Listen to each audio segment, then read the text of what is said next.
Salut tout le monde, j'espère que vous allez bien. Aujourd'hui on va se retrouver donc pour le bilan du Mae Young Classic donc, qui s'est terminé cette semaine. Et donc je vais donc revenir sur le show spécial, la finale donc qu'on a eu cette semaine. Et je vais également en fait faire un bilan, on va dire global, général du Mae Young Classic. Qu'est-ce que j'en ai pensé, que ce soit les commentaries, les matchs, bref voilà. Donc... au niveau de l'ordre de la vidéo, comment est-ce que ça va se passer? Donc, je vais déjà revenir sur la finale, je vais donner mon avis sur les deux finalistes. Ensuite, je vais tirer un bilan final du tournoi, qu'est-ce que j'en ai pensé globalement, et on finira la vidéo avec mes coups de cœur de ce tournoi et les catcheuses que j'ai trouvé intéressantes, mais que j'ai vu catcher qu'une seule fois, et du coup, pour me faire un avis, c'est compliqué, donc on va dire que j'ai fait une catégorie veut en voir plus. Voilà. Et je préfère d'ailleurs le dire, cette partie de la vidéo, je l'ai déjà enregistrée avant celle-ci. Je ne sais pas si vous allez l'entendre, mais je suis un petit peu malade, donc ma voix ne sera certainement pas pareille. Et bah voilà, au moins vous ne vous poserez pas des questions, vous allez vous dire, oula, attention, il a changé de micro, qu'est-ce qui se passe? Non, c'est juste que je suis tombé malade entre-temps, et ça fait bien chier, vive la rentrée. Eh bien écoutez, on va pas perdre plus de temps. Et donc, je vais directement arriver à la finale du tournoi, qui a été en fait très rapide, hein. C'est une finale qui a duré, enfin le show spécial entre guillemets a duré 30 minutes. Donc c'était la finale, donc Shayna Baszler contre Kairi Sane. À noter la présence de Liliane Garcia, qui donc était l'annonceuse pour la présentation des catcheuses. Donc ça fait toujours plaisir de voir Liliane. Donc le match entre Kairi Sane et Shayna Baszler. Alors, je vais pas dire qu'il était mauvais. Mais très clairement, j'ai trouvé que c'était un peu faiblard. Pour une finale, je vais être franc avec vous, le match n'était pas mauvais, hein, mais sincèrement, c'était la finale du Mae Young Classic. Je pensais vraiment qu'ils allaient faire quand même un gros match pour conclure le tournoi. Et en fait, bah, pas tant que ça, j'ai pas la durée sous les yeux. Je crois que le match a duré à tout casser 13 minutes à tout casser. C'est pas énorme, franchement. Je pensais vraiment qu'il allait durer, genre, je sais pas, un bon 20 minutes, quoi. Et voilà, j'ai pas été impressionné par cette finale. C'est très clairement pas le match du Mae Young Classic qui m'a le plus impressionné. Et donc au niveau du résultat, c'est une victoire de Kairi Sane avec son elbow drop qui va très rapidement devenir iconique à la WWE. Donc voilà, Kairi Sane remporte le tournoi, c'est pas forcément une surprise, hein, c'était assez prévisible. Je m'étais fait spoiler en plus de ça le résultat du match, mais ça m'a pas spécialement énervé parce que de toute façon, ça paraissait assez prévisible. En plus de ça, on a appris juste après la finale que Kairi Sane avait été signée par la WWE, elle est signée par la WWE, et Shayna Baszler non. Donc ça paraît évident. C'est exactement comme pour le Cruiserweight classique. Kota Ibushi et Zack Sabre Jr. n'étaient pas allés en finale, n'avaient pas gagné le tournoi, ce qui avait d'ailleurs bien vénère les fans.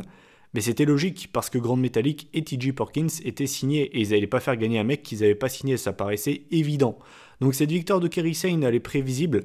Maintenant, je vais vous donner mon avis sur les deux finalistes. Je vais certainement avoir un avis qui va pas être comme beaucoup de personnes, mais c'est pas grave, je suis également là pour donner mon avis, et c'est le but de cette vidéo, c'est de partager mon avis, donc si vous n'êtes pas d'accord, je comprends totalement. Mais très clairement, ça m'a cassé les couilles. Que ce soit pour Kairi Sane ou Shayna Baszler, il y a eu beaucoup trop de pubs autour des deux, c'était assez incroyable. Kairi Sane, avant même que le tournoi ne commence, il n'y avait que son nom qui tournait sur internet, ça me cassait déjà les couilles. Et Shayna Baszler, c'est pareil, ils ont fait une pub monstre pendant tout le tournoi, ça m'a saoulé. Donc voilà, je préfère. De toute façon, je l'ai déjà expliqué dans certaines vidéos, pas seulement pour le catch, voilà, pour le foot, pour des films, tout ce que vous voulez. Plus tu vas me faire de la pub sur quelque chose avant même de l'avoir vu au final, ou bien même, voilà, plus tu vas me faire de la pub sur quelque chose, plus ça va me pousser à ne pas l'aimer. Donc là, très clairement, que ce soit l'une ou l'autre, ça m'a gavé. Maintenant, pour ce qui est du cas par cas, Kairi Sane. Alors, Kairi Sane, j'aime bien dans le ring. Voilà, j'aime plutôt bien ce qu'elle fait dans le ring, c'est une bonne catcheuse, hein. J'aime bien son intensité. J'adore son elbow drop, c'est certainement la plus belle elbow drop du business, très clairement. Je vois pas une meilleure elbow drop que celle-ci dans le monde du catch, sans déconner, elle est magnifique son elbow drop. Donc voilà, j'aime plutôt bien Kairi Sane. Maintenant, je vous le dis franchement, et je dis ça sans connaître son passé dans les autres fédérations, Je pense que la VE, bien évidemment, ne l'a pas laissé s'exprimer à 100%, mais je vous le dis franchement, elle m'a pas impressionné des masses. C'est-à-dire qu'avant que le tournoi commence, il n'y avait que son nom qui tournait tout partout. Tout le monde disait, tu vas voir, elle est incroyable, elle est exceptionnelle. Ben, je suis désolé, hein. Elle m'a pas tapé dans l'œil plus que ça, hein. Je sais qu'il y en a peut-être qui l'adorent, moi c'est pas le cas, je suis désolé. Je la trouve bonne dans un ring, mais ce que je veux dire par là, c'est que par rapport à la pub monstre qu'il y avait autour de elle, ben, j'étais un peu déçu. Voilà, je la trouve bien, mais de là à la mettre sur le piédestal qu'elle était, ouais, bof, je trouve pas spécialement quoi. Donc, mais je précise quand même, j'aime bien. Par contre, l'entrée en mode Jack Sparrow avec sa musique, alors d'ailleurs, alors ça c'est totalement personnel, je n'apprécie pas sa musique. Voilà, alors ça c'est goût les couleurs, c'est toujours pareil. Je n'aime pas sa musique. Et surtout, voilà, comme je vous l'ai dit, ce qui m'a surtout en fait gêné avec elle, c'est la pub autour de elle. Voilà. Elle y est pour rien au final. Dans un ring, j'aime plutôt bien ce qu'elle fait. Et elle a totalement sa place à la WWE. Mais très clairement, voilà.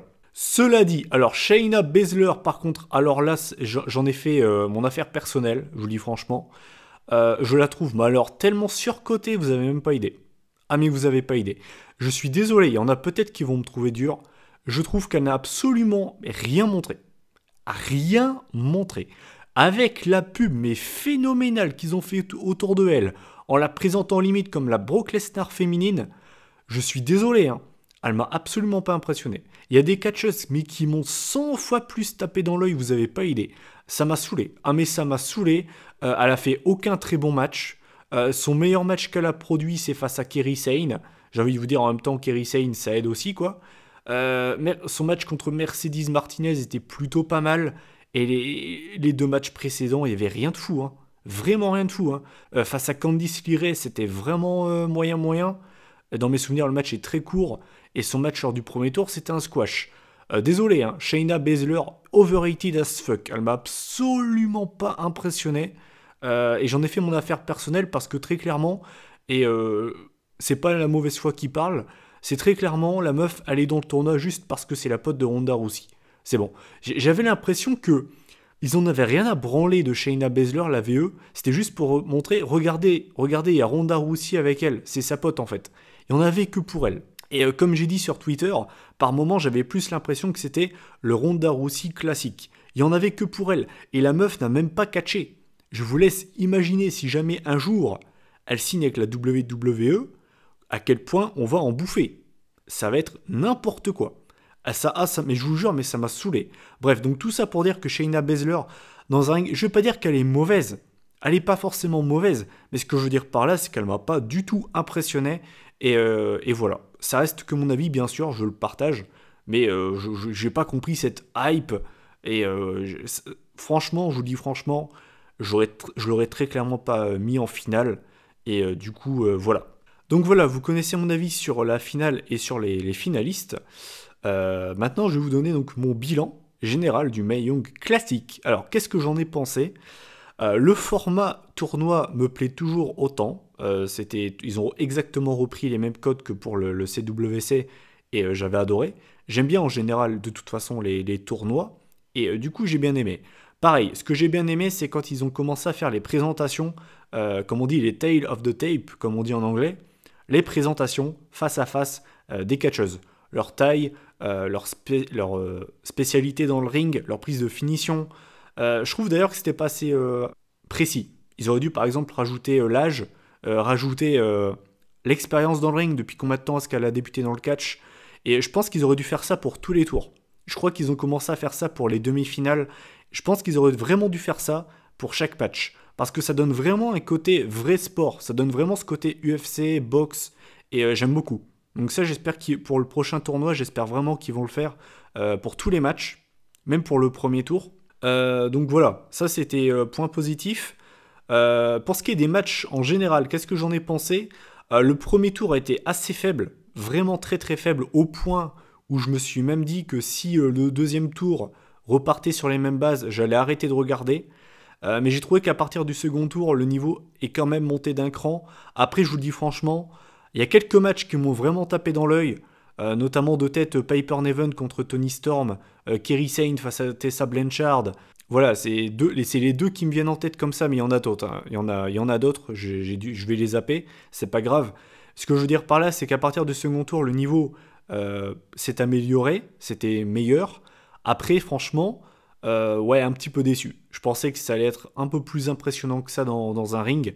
Pareil, il y a des noms de catcheuses qui ont été, comme on dit, overhype, des catcheuses qui sont assez connues. Par exemple, Candice LeRae, il y a eu une pub exceptionnelle quand elle a été annoncée dans le Mae Young Classic, il n'y en avait que pour elle, je vous jure. Mia Yim, c'est pareil. Bref. Et au final, en fait, j'ai remarqué que tous les gros noms du tournoi, vraiment, vous savez, les chouchous du public, ben, il n'y en a aucun qui m'a tapé dans l'œil. Voilà, donc au final, mes surprises, ben, c'est des catcheuses qui sont soit pas connues, ou alors qui sont pas les favorites, on va dire. De toute façon, vous verrez ça après. Et surtout, mon gros point négatif que j'ai attiré de ce tournoi, c'est le duo de commentaires, Jim Ross et Lita. J'adore Jim Ross, vous le savez, je l'adore, c'est je pense mon commentateur préféré ever. On se souvient tous de quand il pétait un câble pendant l'Attitude Era, au début des années 2000, tout ce que vous voulez. Et c'était un putain de commentaire. C'était un putain de commentateur, très clairement.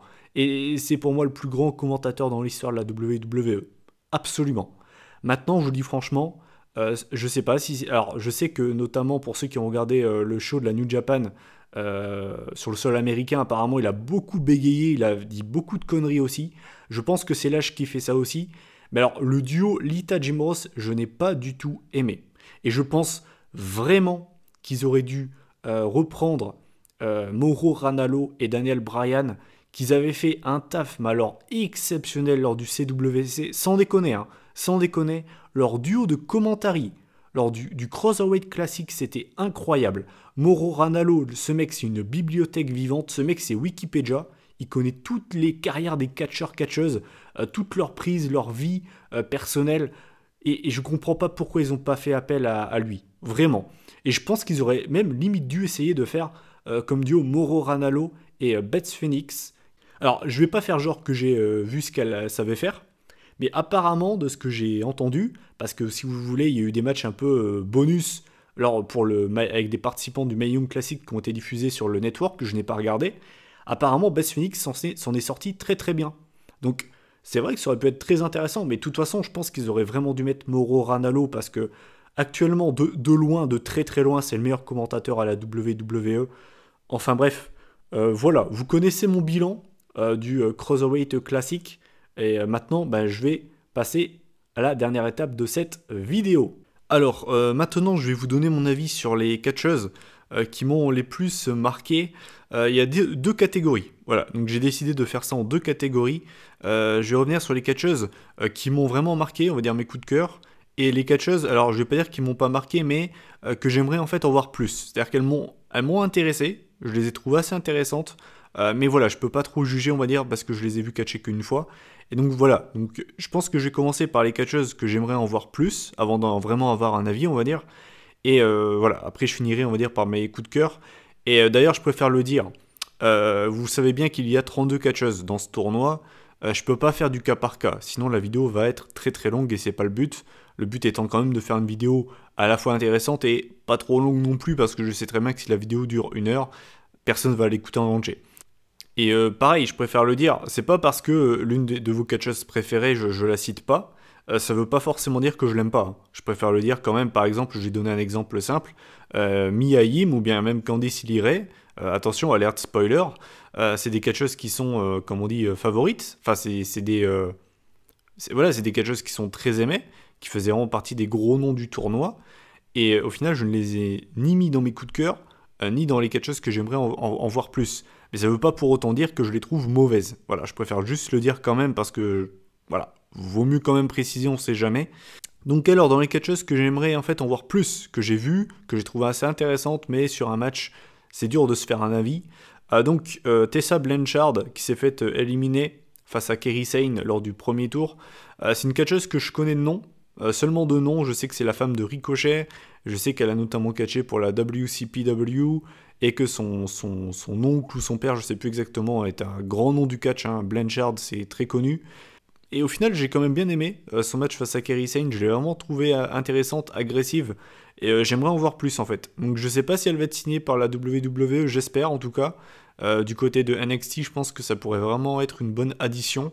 Et ouais, donc j'attends d'en voir plus de Tessa Blanchard. Ensuite, Kaylee Ray, donc pareil, s'est fait éliminer lors du premier tour face à Princessa Suhei. Sujihet, je sais pas exactement comment ça se dit, je crois c'est Suhei. Bon bref. Donc c'est pareil, alors elle c'est pareil, je connaissais pas non plus. Et au final, je l'ai trouvée assez intéressante. Je trouve qu'elle est assez belle, la présence. Et malheureusement, j'en ai pas vu beaucoup, en fait. Enfin, je veux dire, j'en ai pas vu assez pour me faire un vrai avis sur elle. Donc j'espère la voir dans le futur, parce que je l'ai trouvée assez intéressante pour le peu que j'en ai vu. Donc voilà. Ensuite, Jay-Z Gabert, alors donc c'est l'allemande qui s'est faite pareil, éliminée au premier tour par Abby Late.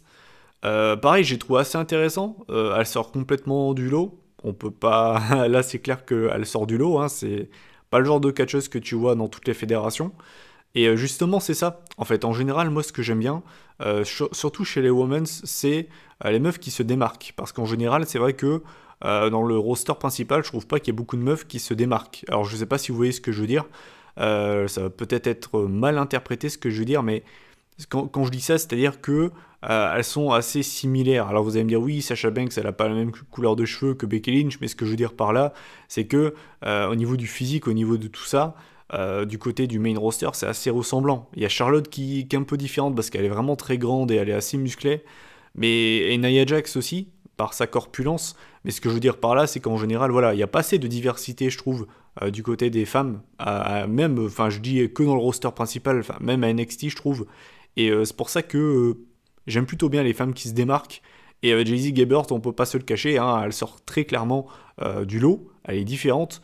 Et pareil, j'ai pas vraiment pu me faire un vrai avis sur elle, j'ai bien aimé son match justement, face à Abby Late, c'était un peu David contre Goliath, et j'aimerais en voir plus. Et enfin, la dernière que j'ai mis dans cette catégorie, c'est Santana Garrett, qu'on a déjà vu à NXT, elle a déjà passé sa tête 2-3 fois.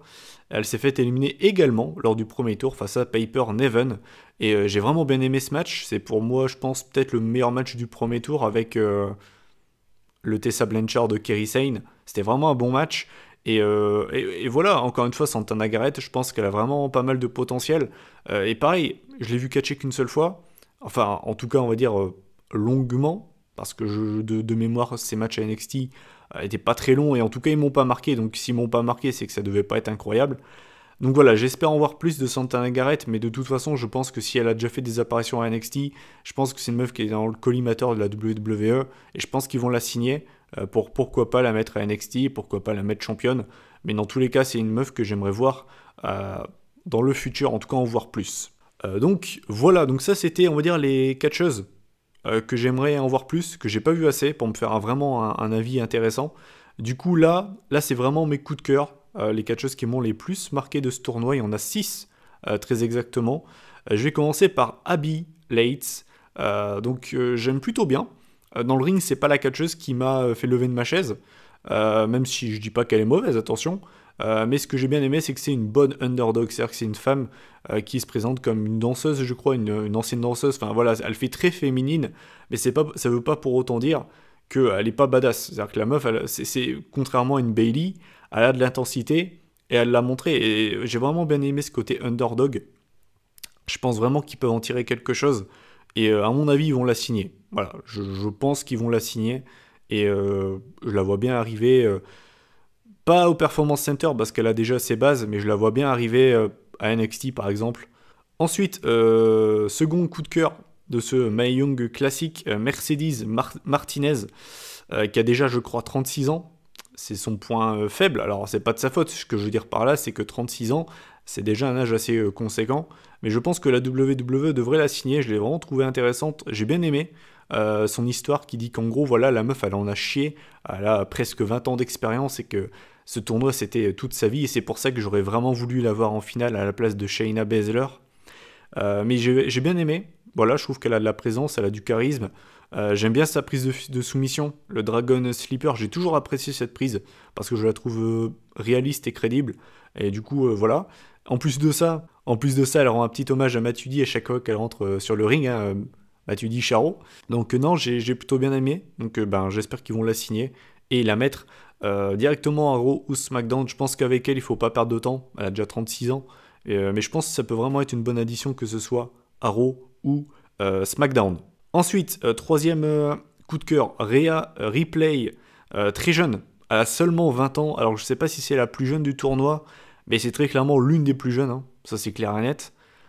J'ai trouvé qu'elle était assez intéressante dans le ring. Elle est assez grande aussi. Je crois qu'elle fait au moins 1m75, un délire comme ça. Je trouve qu'elle est mignonne, elle a beaucoup de charisme. J'aime bien son entrée. Je pense qu'elle a vraiment un gros avenir. Et je pense que la WWE va la signer parce qu'elle a seulement 20 ans. Je ne sais pas si vous vous rendez compte à quel point c'est putain de jeune, 20 ans. Et elle, je pense qu'ils vont pas la mettre directement à NXT, Raw ou bien à SmackDown. Je pense qu'ils vont l'envoyer au Performance Center. Mais elle, très clairement, s'ils la signent pas, je comprends pas. Parce que vraiment, elle est très jeune, elle est douée. C'est une ancienne footballeuse, si je dis pas de conneries. Et ouais, je pense qu'il y a beaucoup d'argent à se faire avec elle. Donc j'espère qu'ils vont la signer parce que elle m'a un petit peu tapé dans l'œil. Je trouve qu'elle était vraiment pas mal. Surtout que je crois qu'elle a vraiment pas beaucoup d'expérience dans le monde du catch. Donc ouais, point positif. J'ai bien aimé. Donc Rhea Ripley, j'espère te revoir dans le futur. Ensuite, j'ai mis là vraiment un gros coup de cœur et je pense que la WWE va vraiment bien miser dessus. C'est Bianca Belair. Qui a été repéré pour la petite anecdote par Mark Henry, puisque c'est également lui qui a découvert Braun Strowman. C'est également lui qui a découvert Bianca Belair, qui est un petit peu, qui je crois faisait un petit peu comme Strowman, pas dans les strongman, mais dans le CrossFit, enfin dans des délires comme ça. Voilà. En gros, elle n'avait rien à voir dans le monde du catch et elle a très peu d'expérience en fait.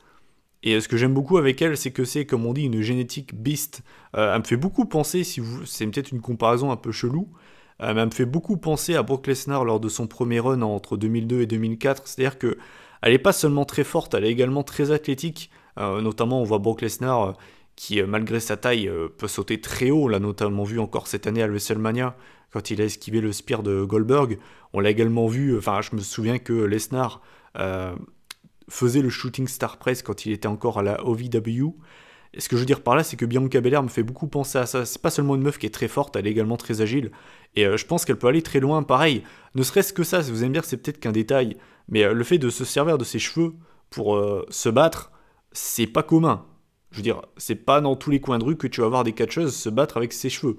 Hein. C'est quand même assez spécial. Pareil, j'ai vraiment bien aimé son match contre Kairi Sane. Alors vous allez me dire que Kairi Sane, ça aide. Mais j'ai vraiment bien aimé ce match. Elle a lâché également un 450 splash pendant ce match. Donc voilà, j'ai bien aimé ce mélange de puissance et d'agilité. Et je pense qu'ils ont de l'argent à se faire avec elle.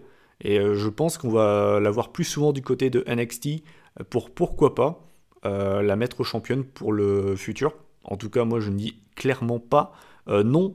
Et je vais suivre ces futurs matchs à la WWE avec grande attention. Ensuite, l'avant-dernier coup de cœur, c'est Piper Niven, qui malheureusement, alors j'aimerais qu'elle soit signée par la WWE, malheureusement je ne pense pas qu'elle sera signée due à son physique. Je sais que normalement on ne devrait pas penser comme ça, mais voilà, on sait que la VE regarde quand même par rapport à ça. Vous allez me dire que Kevin Owens a été embauché, mais ils ont quand même demandé à Kevin Owens de perdre du poids. Nia Jax, pareil, elle a un petit peu perdu du poids aussi. Je vous invite à la revoir quand elle était à NXT et maintenant elle a un peu perdu quand même et je pense que si Piper Niven signe avec la WWE, elle sera obligée de perdre du poids parce que malheureusement ce sont les critères du catch. Bref, d'ailleurs note à part, elle s'est faite bien critiquer, bien lyncher sur les réseaux sociaux. Magnifique, quelle communauté, les fans de catch sont très très gentils, vraiment. Forcément je vous laisse deviner pourquoi, par rapport à son poids du coup. Et d'ailleurs, c'est un petit coup de gueule que j'ai apporté. Parce que, en fait, je vous explique un truc. Que la meuf soit un canon, qu'elle soit mince, qu'elle soit ronde, qu'elle fasse 2 mètres, qu'elle fasse 1m50, j'en ai rien à branler. Et c'est pareil pour les mecs, j'en ai rien à foutre en fait. Moi, ce que je recherche dans le catch, c'est des gens qui sont talentueux. Et c'est pareil pour Kazuya Sono qui s'était fait grave critiquer par rapport à son poids. Je m'en bats les couilles en fait. Moi, Kazuya Sono, je vous le dis, je n'apprécie pas spécialement Kazuya Sono. Ce n'est pas par rapport à son poids, c'est juste en fait son style de catch qui ne me plaît pas. Mais Ça me rend fou en fait de me dire que les gens, certaines personnes basent en fait leurs critères catchesques sur l'apparence et le physique des catcheurs. Ça me rend fou. Et ces gens-là, pour moi, c'est à cause de ce genre de personnes que la société va super mal. Je pars peut-être loin pour certains, mais pour moi, c'est la pure vérité. La preuve avec Piper Niven, osez me sortir qu'elle a fait un mauvais match. Ces 3 matchs qu'elle a pondus dans le tournoi étaient tous vraiment cool. Je veux dire, elle a affronté Santana Garrett, Serena Deeb, Toni Storm. J'ai apprécié les 3 matchs, surtout face à Toni Storm. Pour moi, c'est limite le meilleur match du tournoi. Et voilà, elle n'a pas pondu un mauvais match. Elle est peut-être ronde, mais elle s'est putain de bien catchée. Hein. Vous me demandez 100 fois qui je choisis entre Piper Niven et Eva Marie. J'ai fait mon choix. Hein. Chacun son avis. Hein. Vous me demandez entre les deux qui je choisis pour voir dans le ring. Je choisis Piper Niven. Hein. Donc oui, l'apparence physique, c'est peut-être important pour certains, pas pour moi. Hein. Piper Niven, elle a remballé les 3/4 des participants du Mae Young Classic, et ça me débecte de voir que des gens ont des goûts catchesques par rapport au physique. Je vous jure que c'est... Je vais vous donner un exemple concret. Lana, c'est une catcheuse que je trouve magnifique. Je trouve la femme vraiment très très belle. C'est pas pour autant que dans le ring, je vais la complimenter. Hein. Dans le ring, elle est absolument dégueulasse. Ok. Et c'est pas parce qu'elle est belle que je vais passer ça. Vous voyez ce que je veux dire? Bon bref, c'était mon coup de gueule de cette vidéo. Ça me dégoûte ce genre de réaction. Mais voilà, j'aime beaucoup Piper Niven et j'espère qu'elle sera signée par la WWE. Et enfin, dernier coup de cœur, et je dirais que c'est peut-être mon plus gros coup de cœur de ce tournoi, Toni Storm. Toni Storm qui, comme Rhea Ripley, est très jeune, elle a 21 ans. Alors, il y a eu un petit débat par rapport à ça. C'est vrai que moi, quand j'avais été voir son âge, à la base, c'était écrit qu'elle avait 26 ans. Mais c'est vrai que pendant tout le tournoi, Jim Ross a répété qu'elle en avait 21. Donc, je vais partir sur les bases du Mae Young Classic, et donc je vais me dire qu'elle a 21 ans. Peut-être qu'ils se sont trompés pendant tout le tournoi, mais à mon avis, je ne pense pas, hein, je vous le dis franchement. Donc j'ai beaucoup aimé Toni Storm, je trouve qu'elle a énormément de présence quand elle rentre, beaucoup de charisme. Sa musique la suit, la fit comme on dit parfaitement. Puis j'aime beaucoup tout simplement. En fait, ça s'explique pas, ça s'appelle un coup de cœur. Je la trouve très belle déjà. Beaucoup de charisme, beaucoup de confiance en elle. Dans un ring, elle est capable de pondre vraiment des bons matchs, notamment face à Piper Niven. Et Toni Storm, je vous le dis, si la WWE ne la signe pas, je ne comprends pas. Parce qu'elle est très jeune, elle est déjà très douée, elle est très attractive. Elle a tout en fait pour signer à la WWE. Et très clairement, si elle est signée, elle peut avoir une énorme carrière à la fédération. Très clairement. Donc gros coup de cœur pour Toni Storm. Et bien voilà, écoutez, vous connaissez mon avis donc sur les participantes du Mae Young Classic, en tout cas celles qui ont retenu mon attention. Vous connaissez également mon avis donc sur le Mae Young Classic, je vous ai donné mon bilan.